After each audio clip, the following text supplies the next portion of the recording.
Bonjour à tous. Aujourd'hui, on s'attaque à un voyage assez incroyable, celui de l'acier. On va voir comment on part d'une simple roche pour arriver à la charpente de nos villes. Et la question, elle est simple mais vertigineuse.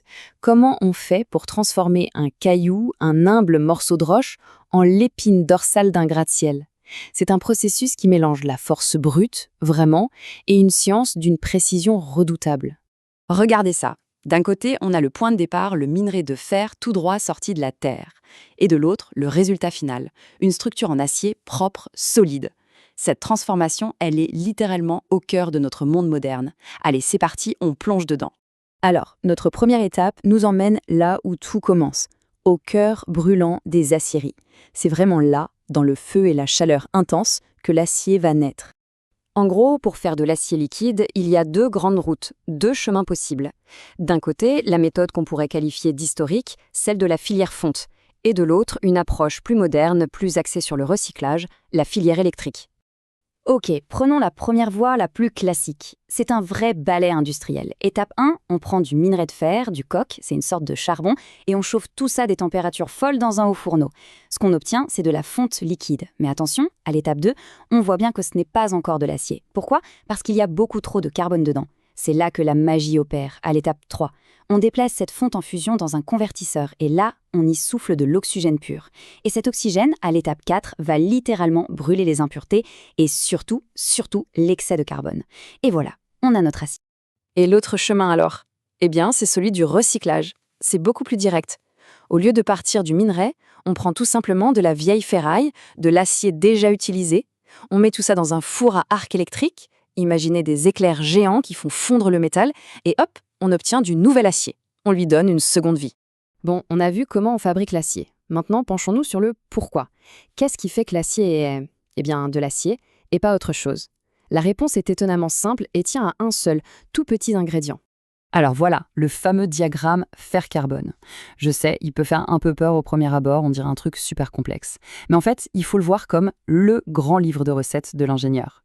C'est tout simple. En bas, sur l'axe horizontal, on a la quantité de carbone. Et sur le côté, à la verticale, la température. Toutes ces zones avec des noms un peu bizarres, austénite, ferrite, c'est juste pour dire que le métal change de structure interne, un peu comme l'eau qui devient glace ou vapeur. Et c'est en jouant avec ces deux paramètres qu'on peut cuisiner notre métal pour qu'il ait exactement les caractéristiques qu'on veut. Mais s'il y a une seule chose à retenir de ce graphique, c'est ce chiffre, 2%. C'est la frontière magique. Si on met moins de 2% de carbone dans notre fer, on obtient de l'acier. C'est solide, mais c'est aussi flexible, ça peut se déformer sans casser. Par contre, si on dépasse les 2% de carbone, on obtient de la fonte. C'est super dur, oui, mais c'est cassant, ça se brise net. C'est fou, non? Une si petite différence en pourcentage, et ça change absolument tout dans le comportement du matériau. Et d'ailleurs, cette citation le dit très bien, c'est le carbone qui a l'effet le plus important sur la microstructure et les propriétés du matériau. C'est vraiment l'ingrédient clé, celui qui contrôle tout. Ok, donc on a notre acier liquide avec la bonne dose de carbone, c'est super, mais une piscine d'acier en fusion, ce n'est pas très pratique. Maintenant, il faut lui donner une forme. Comment on passe de ce liquide brûlant à une poutre bien solide? Là encore, on a deux grandes approches, deux philosophies. À gauche, on a ce qu'on appelle la fonderie. C'est assez intuitif, on verse le métal liquide dans un moule et on attend que ça refroidisse. Un peu comme un gâteau, oui. À droite, c'est différent, c'est le forgeage. Là, le métal est chauffé très fort, il est rougeoyant, mais il reste solide. Et on va le marteler, le presser, pour le forcer à prendre la forme qu'on veut. Alors pourquoi choisir l'un ou l'autre? La fonderie, c'est génial pour faire des pièces très complexes avec plein de détails en une seule fois. On coule et c'est fini. Le forgeage, c'est un autre monde. En pressant et en martelant le métal, on ne fait pas que le déformer. On comprime sa structure interne, on affine son grain. Résultat, la pièce est beaucoup plus solide et résistante. C'est toute la différence entre une pièce simplement coulée et une pièce forgée. Voilà, on a notre acier, on lui a donné une forme. On pourrait se dire que le travail est terminé, mais est-ce qu'on est vraiment sûr de sa qualité? Sûr qu'il n'y a pas un défaut caché à l'intérieur? C'est l'étape finale, et elle est absolument cruciale. Il faut vérifier que la pièce est parfaite. Et c'est un vrai problème. Une énorme poutre en acier peut avoir l'air parfaitement solide de l'extérieur, mais cacher une minuscule fissure à l'intérieur. Une fissure qui pourrait tout faire s'effondrer. La question c'est, comment on fait pour trouver ce défaut invisible sans devoir casser la poutre pour regarder dedans? La solution a un nom, le contrôle non destructif, ou CND. L'idée est dans le nom, hein. On va contrôler la pièce, chercher des défauts, mais sans jamais l'abîmer. C'est tout un ensemble de techniques pour voir l'invisible.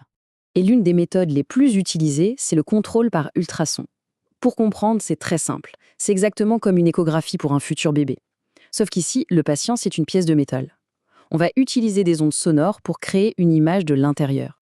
Comment ça marche, concrètement ? C'est super malin. D'abord, une petite sonde envoie des sons à très haute fréquence, des ultrasons, dans l'acier. Ensuite, ces ondes se propagent à travers le métal. Si tout va bien, si le métal est sain, elles traversent. Mais, troisième étape, si l'onde rencontre un obstacle, une fissure, une bulle d'air, elle va rebondir, comme un écho dans une montagne. Et enfin, le capteur détecte cet écho. En calculant le temps qu'il a mis pour revenir, on peut savoir exactement où se trouve le défaut et même estimer sa taille. Bien sûr, les ultrasons, ce n'est pas la seule technique.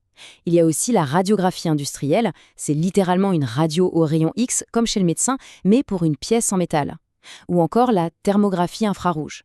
Là, on regarde comment la chaleur se diffuse dans la pièce.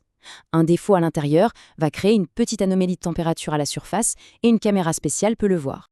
Voilà, le voyage est terminé.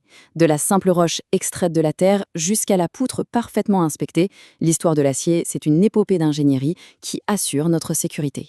Et ça fait réfléchir, non, à toutes ces autres technologies, tous ces tests invisibles qui chaque jour garantissent que le monde qui nous entoure tient debout. Merci d'avoir suivi ce décryptage avec nous.